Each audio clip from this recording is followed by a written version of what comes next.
What's up, Archons? I'm Flightless Pheasant, and today we've got an update from Ghost Galaxy about a new Keyforge set to look forward to. And I haven't read very much of this article. I kind of briefly skimmed it, but I kind of want to just get into it, and let's see what we think. So, introducing Keyforge Discovery. Historians say the Crucible is ever-evolving, ever-changing. This belief remains true in the early days, but it was not uncommon to discover new races, factions, vaults, and Archons leaving their marks across the landscape. However, the frequency of these findings dwindled in recent years. This led many across the Crucible to wonder, was the Crucible smaller than once believed? Could all unknowns and secrets really be uncovered so quickly in this erratic world? Well, the Crucible must have a mind of its own and heard these questions. As they grew louder and echoed across the land, the Crucible appears to think it's time for a change. The latest rumbling amongst the people bring an air of excitement. It may be too early to tell, but many believe a new discovery may be close at hand. Professor Garwin. All right, let's take a look. So, looks like this is its own set. I think we're looking at Brobnar Dis, Logos Sanctum, Shadows Star Alliance, Unfathomable, which is an interesting house combination. I don't think we've done that particular house combination before. So let's take a look at what it says. Keyforge will celebrate its 6th year since its release this November. Each new set released has looked to evolve the game through new card pools, new houses, and new mechanics for players to discover and adapt into their play. For veteran players, new sets and mechanics bring excitement and keep things feeling fresh as you break into new decks. Absolutely. However, game advancement can take an increasing toll on new players as the added layers of complexity can be intimidating when one gets started with the game. Yeah. That's definitely a thing. Although the abundance of cheap AoA decks available right now is kind of keeping that at bay, but I guess eventually that'll stop. So, as Keyforge has evolved, one question is often asked of Keyforge players to be, what set should I start with? The question now has a definitive answer. It has a recommended answer, but I don't know. Definitive seems a bit strong. Today we are thrilled to introduce Keyforge Discovery, a gateway to the endless enjoyment that is Keyforge and the best way for new players to break into the game. Keyforge Discovery is a set of more than 300 classic Keyforge cards chosen for their simplicity, intuitiveness, and fun factor. For the record, that makes it a kind of small set, because I'm pretty sure the normal set is like 400 to 450, so 300's a little on the small side. Every unique deck generated from this set provides an easy introduction to the game with a focus on core game mechanics and only a minimal use of keywords. There's just enough variety and depth to keep both new and veteran players excited and engaged in discovering what Keyforge has to offer. Players will call upon the strength of these houses: Brobnar Dis, Logos Sanctum, Shadows, Star Alliance, and Untamed. Oh, I'm pretty sure I saw Unfathomable. I did. They must have changed the house lineup after the art came out. Or this is a typo. One of the two. So either the art is wrong or the thing there is wrong. I would think Untamed would make more sense because Untamed has been around longer. In fact, it's been in almost every set so far. But in addition to the new display containing 12 Keyforge Discovery decks, this release introduces the new Keyforge Discovery Starter Set, which contains everything one player needs to get started with the game, being quick start rules, tokens and keys, and a sealed Keyforge Discovery deck. Yeah, they did the one-player starter sets for Worlds Collide and I think Mass Mutation. I thought they were pretty cool. I had a store back then, and I sold them pretty regularly, so I like the one-player starter set. But it looks like the one-player starter set might be a Discovery only, which, I don't know, I guess that's fine. In Keyforge Discovery, you won't see cards making use of Enrage, Stun, or Ward counters. Well, that explains why House Saurian isn't present. Nor will you see expansion mechanics such as the Tide, Token Creatures, or Haunted effects. Makes sense. What you will see is an exciting mixture of card combinations pulled from nearly every Keyforge set. Yeah. Keyforge Discovery decks will be tournament legal. Both the Keyforge Discovery decks and the new starter set is expected to release in Q4 of 2024. Okay. So here's my thoughts on this. First of all, what is this? The 4th set that's going to be coming out at the end of this year? Too many. This could have waited. This should have waited. We're already getting Amber Skies, more mutation, tokens of change, and now you're adding discovery. I already thought that the 3 we were getting was probably the limit, and now you're putting out another one. This is too much, guys. Back it off. All right, you promised 2 core releases a year with maybe 1 or 2 extra set releases. This is too much. You're starting to put it out too fast.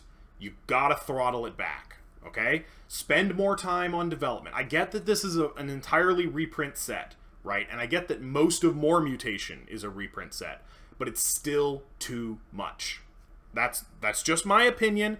And I know I defended them when we got More Mutation and Tokens of Change, and I said, well, that's probably fine, but you're creeping up too much. You gotta dial it back.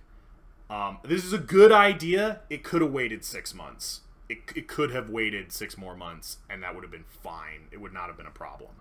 You're overloading the end of this year really hard, and I honestly, I just think it's too much.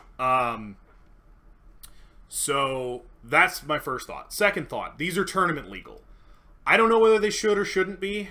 I guess they kind of have to be if you want new players to use them.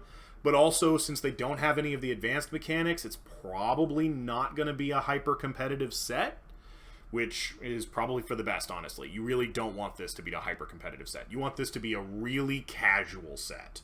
You don't want anything that's ultra-tuned in this set. You want this to be just real simple, real casual, straightforward. And I'm not saying it should be bad. I'm just saying, there shouldn't be anything degenerate even anywhere near it. Not anywhere close to it.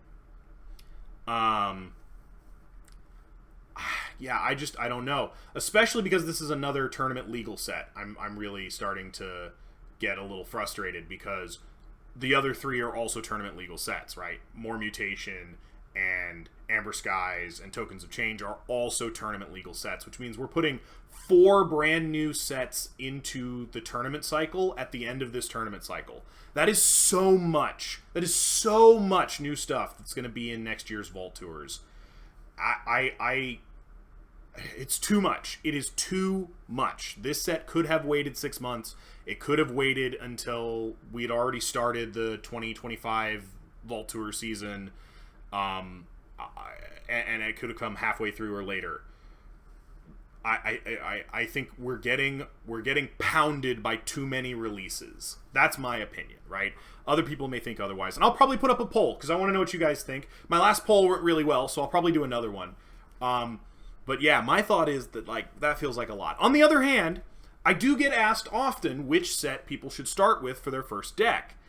And I used to say you should really start with Age of Ascension because it's cheap and relatively simple. But I've changed my tune ever since they started including the keyword reminder card on the back of the Archon card or as its own card.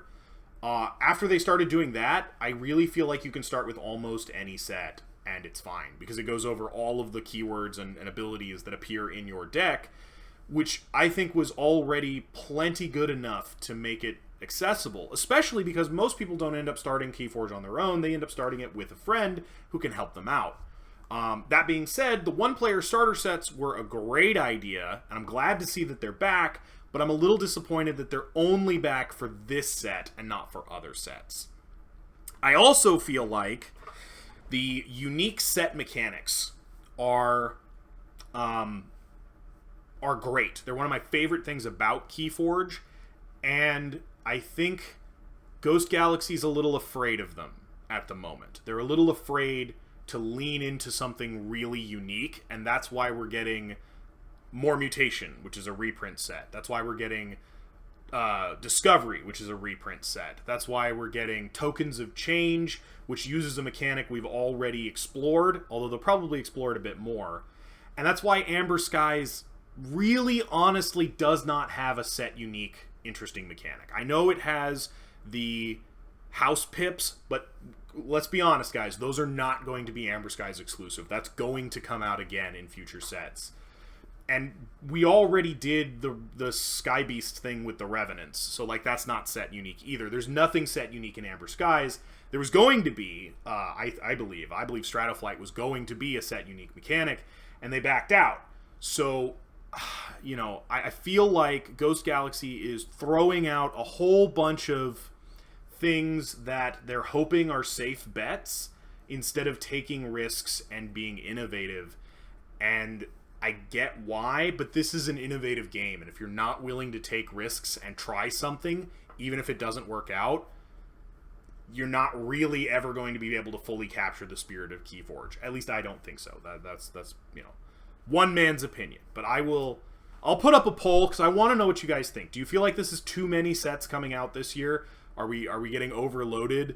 Do you think that they should have waited to release Discovery for 6 months longer than they're planning to, you know, sometime in the middle of next year instead of the end of this year? You know, are you excited for this set? I think it's interesting. I think it's not a bad idea. In fact, it's probably a good idea. But Age of Ascension is still selling for like $2 a deck. Like, you know, there's still plenty of it to go around. And Discovery is going to be at the new deck price of $15.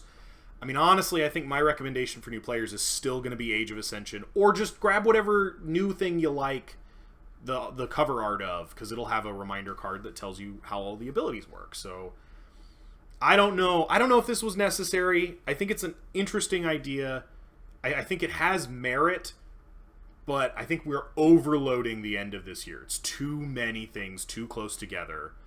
I get that Ghost Galaxy is excited. I get that they're trying to put out their own original content and their own original product so that they're not beholden to the leftover Fantasy Flight stuff. But